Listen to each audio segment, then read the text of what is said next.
Nature is an amazing thing, and one of those wonders is albinism.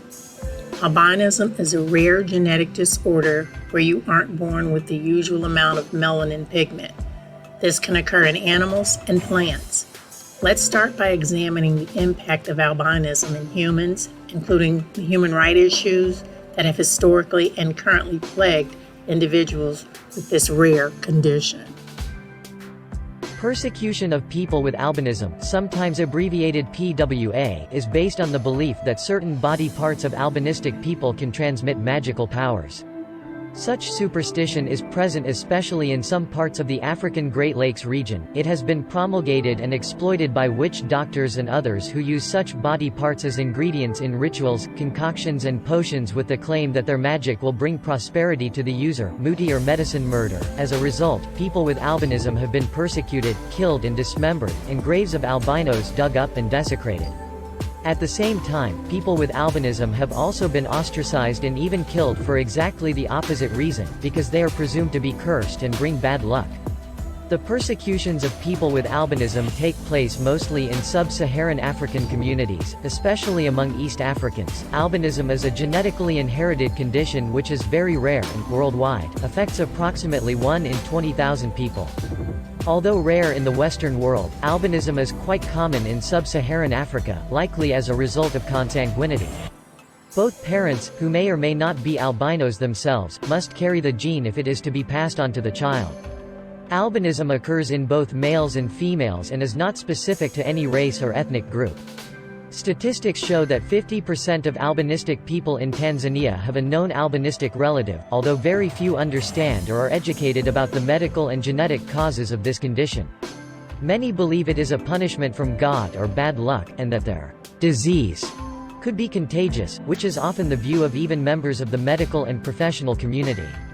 These misconceptions, coupled with the lack of education, are some of the key reasons that albinism is so heavily persecuted.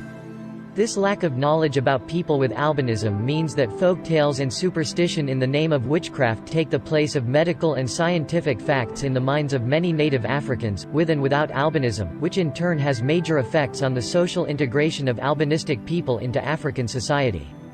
98% of albinos die by the age of 40 for reasons which could easily be prevented.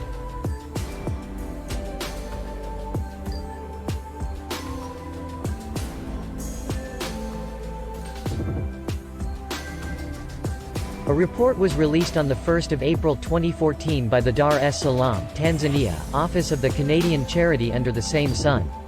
Titled Reported Attacks of Persons with Albinism, the document reviews 180 countries and lists 129 recent killings and 181 other attacks, all within 23 African countries. These attacks include mutilation, violence, violation of graves, and cases of asylum seeking.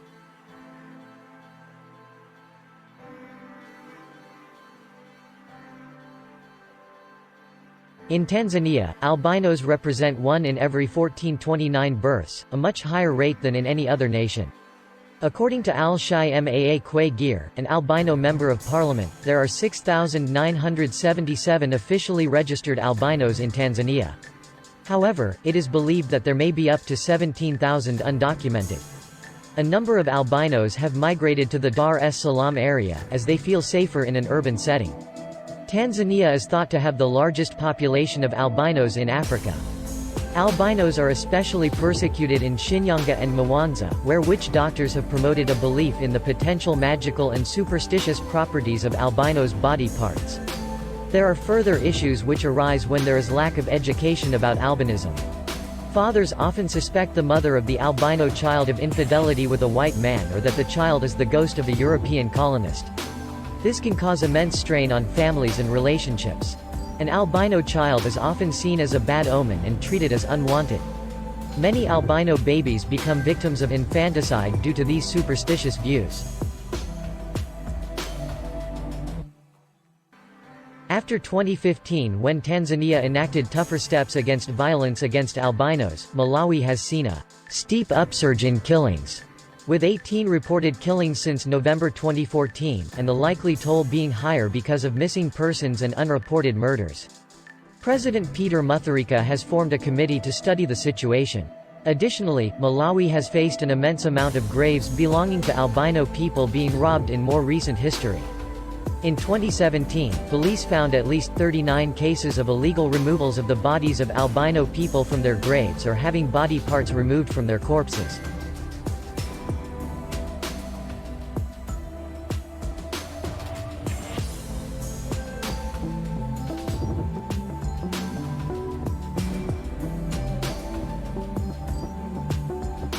Human beings have 2 copies of every gene.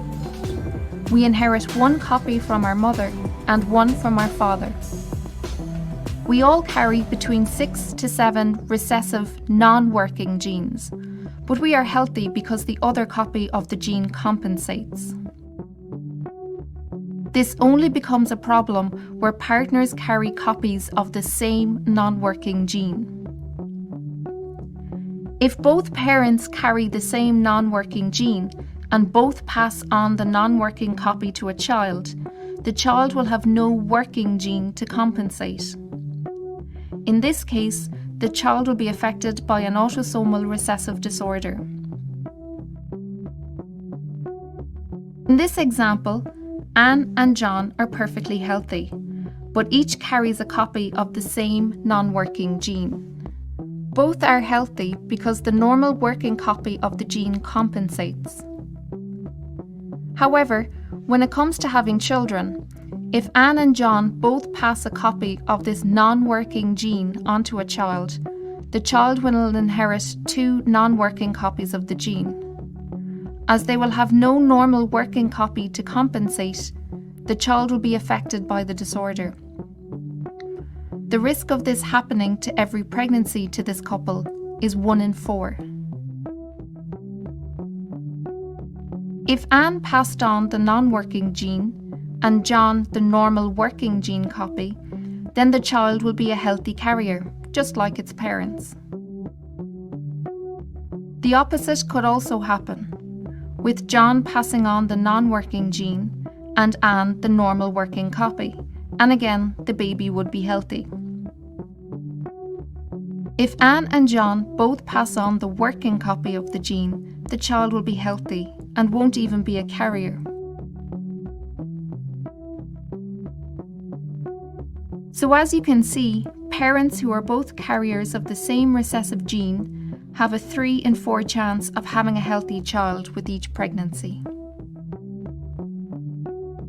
We tend to see higher rates of recessive genetic disorders amongst children from relationships where the parents are related. This is known as consanguinity. It is much more likely to occur in the case of cousins due to shared grandparents. This is why genetic disorders tend to occur more frequently in marriages between cousins. In the United States, about 1 in every 18 to 20,000 people has some type of albinism. At the turn of the 20th century, the travelling circus was probably the most exciting and popular form of public entertainment. The magnetic attraction of the big top was so strong that it gave rise to the expression running away with the circus. However, in the case of 2 albino African American brothers at that time, the circus ran away with them. During the height of circus popularity, determined bounty hunters scoured America's backwoods and the world, seeking out people they could transform into sideshow attractions. The showmen took out ads in newspapers and trade publications, appealing for freak hunters, as they were called. Then aged 6 and 9 years old, George and Willie Muse were the eldest of 5 children who lived with their mother Harriet Muse in the small community of Truevine on the outskirts of Roanoke, Virginia. Against virtually impossible odds, both boys were born with albinism, which rendered their skin extremely vulnerable to the harsh Virginia sun.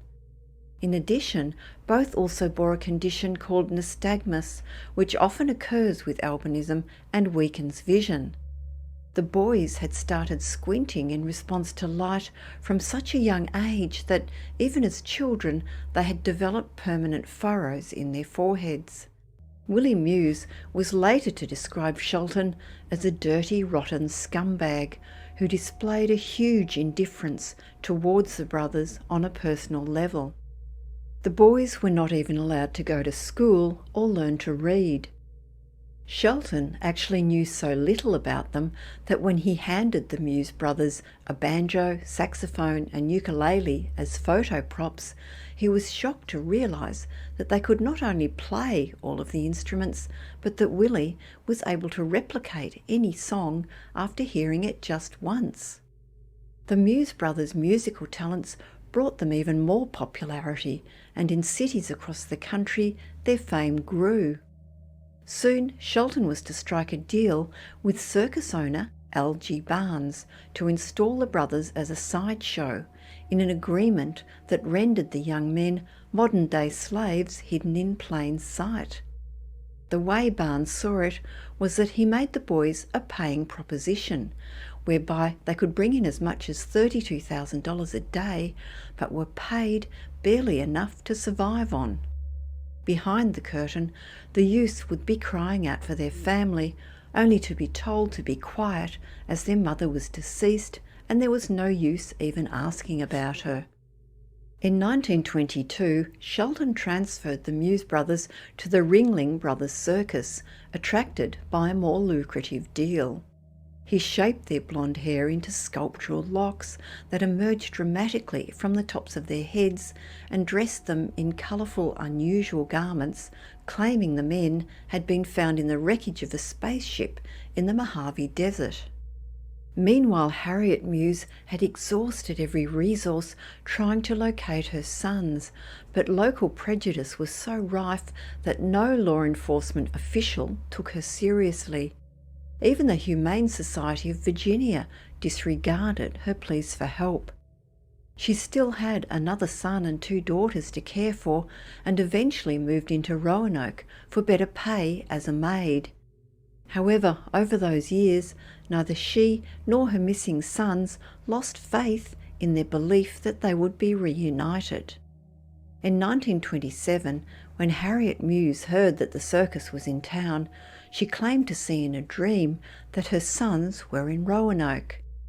On October 14th of that year, George and Willie Muse, now in their mid-30s, arrived back in their childhood township for the first time in 13 years. By that stage, the circus was a vast affair with 4 locomotives, 100 rail cars, and employing 1,600 workers. Performances took place over 5 rings and 6 stages, featuring elephants and high-wire acts. As George and Willie Muse began playing the crowd pleaser "It's a Long Way to Tipperary," a popular song during World War I, George spotted a familiar face at the back of the audience. He turned to his brother Willie and said, "There's our dear old mother. Look, she is not dead." After 13 years of separation, the brothers dropped their instruments and joyously embraced their mother. Shelton soon caused a stir at his show's interruption and told Harriet that the brothers were his property. She insisted that she wasn't leaving without her sons, and to the police, who arrived soon after, explained that she'd allowed her sons to be taken for a few months on the condition that they were returned. Instead, they'd been held indefinitely, seemingly by Shelton. Fortunately, the police were sympathetic and agreed that the brothers were free to go. However, Candy Shelton was not to give up so easily. Ringling sued the Muse family, claiming that they had deprived the circus of 2 lucrative earners bound by legally binding contracts. Harriet Muse enlisted the help of a local lawyer and won a series of lawsuits which confirmed her son's right to back wages and visits home during the off-season. I've noticed in my work is that in a culture where the dominant racial group is dark-skinned, obviously the child with albinism stands out more. There's more of a visible contrast immediately. Having said that, in my experience, people clearly knew I was different. I got the comment albino, ghost, whitey, Snow White. So people knew in my culture, but yes, whenever you have a culture where there's a lack of general education, people have a low education level, lack of medical resources to understand that it's a medical condition, then all of the cultural myths and all of the stigma kind of take over, and they end up informing what people think. So yeah, you throw that all in with that level of misinformation, and then when you throw it into traditional witchcraft practices, as we have in a number of African countries, the challenges can become fatal. And so the issue is that there's a global level of misinformation about this genetic condition. Like when I talk to somebody in Canada, the United States, or Europe, or India, or Africa, none of them know, for example, that a person with albinism has a visual impairment. They know that you're white-skinned. That's about the level of knowledge most people have. In the national levels, there is an absence of laws on albinism specifically. In the international law level, there's an absence of legal instruments dealing with albinism specifically. So there's nothing legally in the whole world, as far as we know, that deals with albinism specifically. Now, there's things that deal with albinism indirectly, aspects of albinism, like the visual issue. I'm a person who is legally blind, so I can be considered as someone who faces disability. And now we're also exploring the chances that I am facing a type of racism called colorism. Not just me, but people with albinism, even outside of races that are dark. So there's all this indirect legal mechanism that would apply to aspects of albinism. It will be very mosaic in the way it applies. So hopefully either this mosaic will lead to some kind of comprehensive protection in the end, or a specific law will be enacted both nationally and internationally to cover albinism. Plants with albinism occurs when the production of chlorophyll is interrupted due to a mutation. This condition is fatal because plants that do not have chlorophyll are unable to store or produce energy from sunlight, known as photosynthesis. Once the initial stored energy in the plant is used, the plant will die. These are the first sproutings of the Indian pipes, or ghost pipes. They're called ghost pipes. They don't have any chlorophyll, and they use the trees around them to get nutrients, and they provide nutrients to the trees. They're very interesting little, symbiotic parasites. Very interesting plant, but I don't know if someone stepped on them or they're just sprouting, and this is what happens normally. It's the first time I've ever seen them in the ground, or right close to the ground. Oh well, they're pretty cool plants. They possess no chlorophyll, but they're pretty cool. What's next? We just learned how albinism presents itself in plants. Now let's look at how this condition presents itself in various animals. Let's start off looking at the screech owl. How about the ferocious tiger?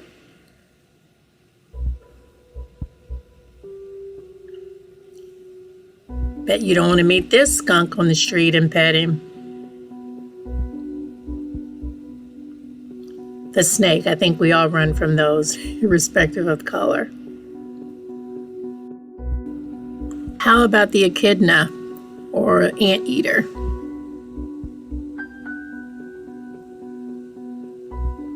Hummingbird.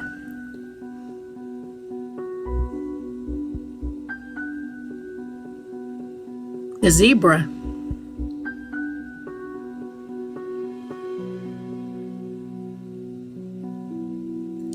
What about frogs? Still scare me. They don't have to be green. The kiwi. Yeah, this is a flightless bird. The moose, and that's her mom. Just fascinating. What about squirrels? There are actually black squirrels as well. The crow.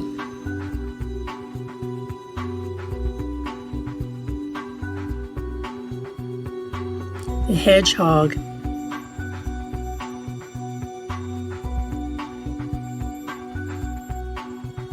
Chimpanzee.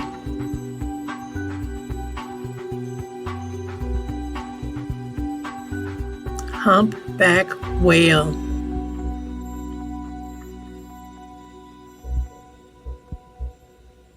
Alligators.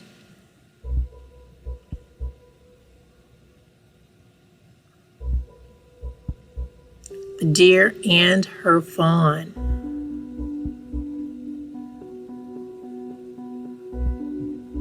The sparrow.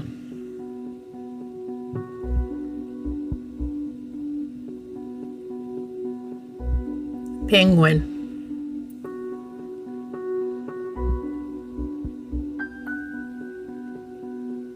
The camel and its mother.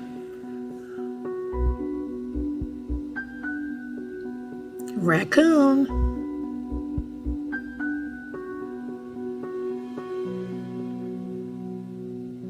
The lion.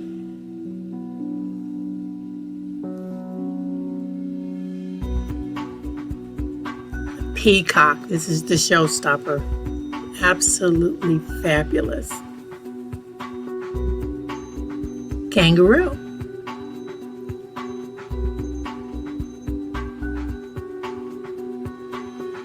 Elephant, my personal favorite.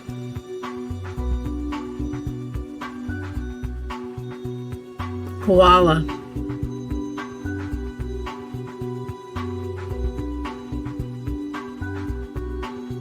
The bat.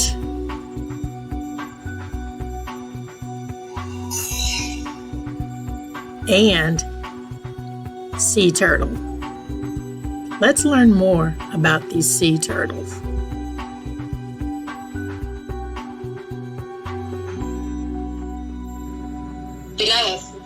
¿No sabías? Okay. Okay, Dr. Michelle, generally these turtles appear mutilated, cut. So what Gonzalo said is that nature is very wisdom, because these turtles have a very difficult organs, and this is why they don't last more than 1 year alive. So after 1 year, they die, and they don't have the capability to reproduce themselves. So this is why he believes nature has a lot of wisdom in this point. Now, when I was doing research, tell them some people sell these turtles. Why? Is that legal to sell them on the internet? Ahí debe haber, o sea, hay que especificar bien si se trata de tortugas terrestres o tortugas marinas. Las que tenemos nosotros son marinas, y que en una revisión que hemos hecho en internet, donde único ha habido tortugas marinas albinas es una en México y otra de otra especie en Brasil. No hay posibilidad de hacer ningún tipo de comercialización porque son casos muy raros que puedan sobrevivir. Okay, there shouldn't be. Probably on internet there should be specified if this is about the selling is about earth turtles or sea turtles. In this case, this sea turtles is very weird to find them. So there was one in Mexico, and there was another one, Albanian turtle, in Brazil. It was different turtle. So there is not a chance to sell them or to do e-commerce of this kind of turtles, because there are not so many. Okay. So now I understand. So what's the penalty? You have a sanctuary. So what's the penalty for someone that takes one of these turtles? Okay, so about the penalties, in Cuba, there is no difference about the earth turtles or the sea turtles. So in both cases, there shouldn't be taken. And yes, they have penalty. The law says that there is a total prohibition with this, permanent. But not mentioning the amounts, just that the penalty exists. In the U.S., there are also sanctions for sea turtles. You know, we certainly see land turtles for sale, but for these protected classes and species, we are seeing the U.S. Justice Department step in and arrest people and sentence them to prison time. Okay, so when you rescue these turtles, when they have hatchlings there, how many do you keep in the sanctuary versus how many do you release back into their natural habitat? Este caso que tenemos ahora, mantenemos 5 tortugas que tienen en este momento 3 años, ha sido un caso insólito porque han nacido 18, 3 murieron al momento y paulatinamente durante todo este transcurso de los 3 años han muerto y han quedado solo 5. Nosotros no vamos a liberar esa tortuga porque sería muy vulnerable en el medio natural. Enseguida los depredadores la matarían por su color. Okay. So, no. So far, these Albion turtles are very rare cases to find them. It's not that we find them every day. So, well, the 5 turtles we have in here, the ones we talk about, they have 3 years old. In the beginning, they were 18. 3 of them passed away when they just got born. And the rest of them have been passed away during these last 3 years. So now we have the 5 Albion turtles in here, and we don't plan at all to liberate them, because if we liberate them, the predators will kill them, mostly because of their color. You know what? This is amazing. I'm going to share it with the world. I think that your mission is incredible. And Gonzalo, I want to thank you from the bottom of my heart for sharing this amazing, amazing passion and mission with me and our listening audience so that they too can go out and do the research just like I did and find out just how fascinating this is. Puedo decirle que esto es un lugar turístico, que a la audiencia que ella tiene, que pueden invitar a que vengan entre los meses de junio y agosto a disfrutar de estas actividades de conservación que hacemos con las tortugas aquí. Nosotros siempre vinculamos a los clientes que vienen. Incluso hay clientes que repiten y vienen a integrarse a nuestro trabajo de conservación con las tortugas marinas en este lugar. Okay, I also want to mention that this is a touristic place, so I also want to invite to the audience to come to visit this side of the country. The best months to come are from June to August. These are the best season to come to enjoy about also these reserved turtles. We have some tourist people that came not only once but twice, and some of them are even cooperating with these research centers. Researchers estimate that more than 1.1 million sea turtles have been illegally killed and in some cases trafficked between 1990 and 2020. Despite many laws against the black market wildlife trade, it is considered to be one of the most lucrative illicit industries in the world. Thank you. So I'm going to say sign off to Peru and Cuba. Thank you both so much for coming on Tab Talks. Okay, a pleasure. Muchas gracias por estar aquí en Tab Talks. You're welcome.